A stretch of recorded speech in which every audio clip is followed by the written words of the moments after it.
Somewhere in your house right now, there is an invitation.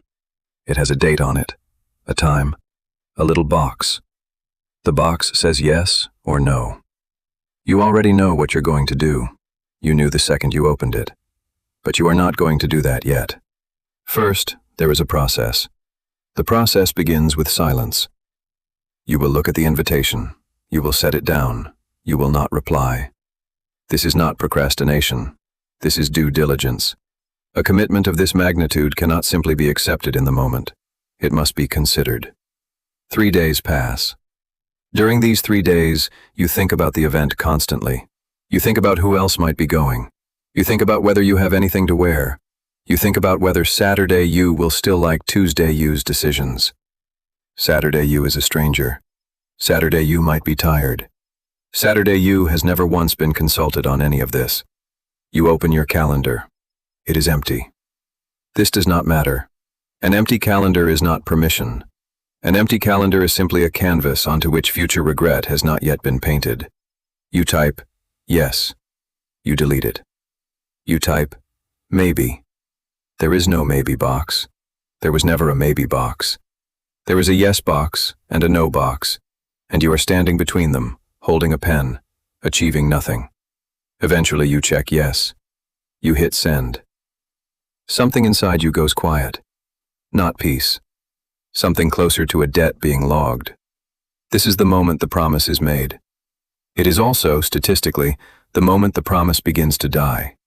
Because the RSVP is not a prediction. It is not even really a decision. It is a hostage note written by a version of you who liked everyone and had nowhere else to be. That version of you meant it completely at the time. That version of you did not know what Saturday would actually feel like.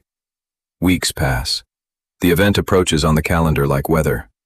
4 days out, you feel fine. 3 days out, you feel fine. 2 days out, a small thought arrives, uninvited, and sits down in the corner of your brain. The thought does not say anything yet. It just sits there, waiting. 1 day out, the thought speaks. It says, you don't have to go. You explain to the thought that you already said yes. The thought says that yes was said by someone else, in a different emotional climate, under different skies. You look at the invitation again. You already had plans for Saturday. The plans were nothing. You had made no plans on purpose, specifically so you could rest, and instead, you have gifted that rest to a room full of people you will have to make eye contact with. The morning of the event, the true negotiation begins. You wake up. You assess your body. Your body reports mild fatigue, general disinterest, and a faint but growing hope that something, anything, might happen to cancel this for you. Nothing happens. You check the group chat. Someone has asked, is this still happening? This is not a logistics question. This is a flare sent up by a fellow hostage, testing whether anyone else wants to storm the exit first. Nobody answers. The event is still happening. You begin to get ready with the energy of someone reporting for jury duty. Not resistant, not enthusiastic. Simply present, because a commitment was logged in a database somewhere, and the database does not know how you feel today. You arrive 12 minutes late, which is socially the correct amount. You are greeted warmly. You say you wouldn't have missed it. This is not strictly a lie. It is a diplomatic statement issued by the Department of Keeping the Peace, unrelated to the department of what actually happened in your head 14 hours ago. You have, by this point, forgotten that you almost didn't come. This is the twist ending nobody warns you about. 2 hours in, you are laughing. You are glad you're here. The version of you that dreaded this morning and the version of you enjoying it now do not appear to be on speaking terms, and yet here they both are, sharing the same body. You will not remember this by the next invitation.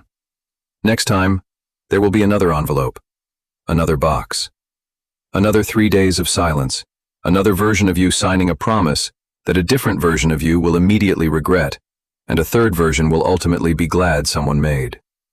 The RSVP was never really a promise to attend. It was a promise that, whatever you felt on the morning of, you would show up anyway, and let the day decide if it was worth it. Most days, it was. You will not remember that either. Next time there will be another envelope,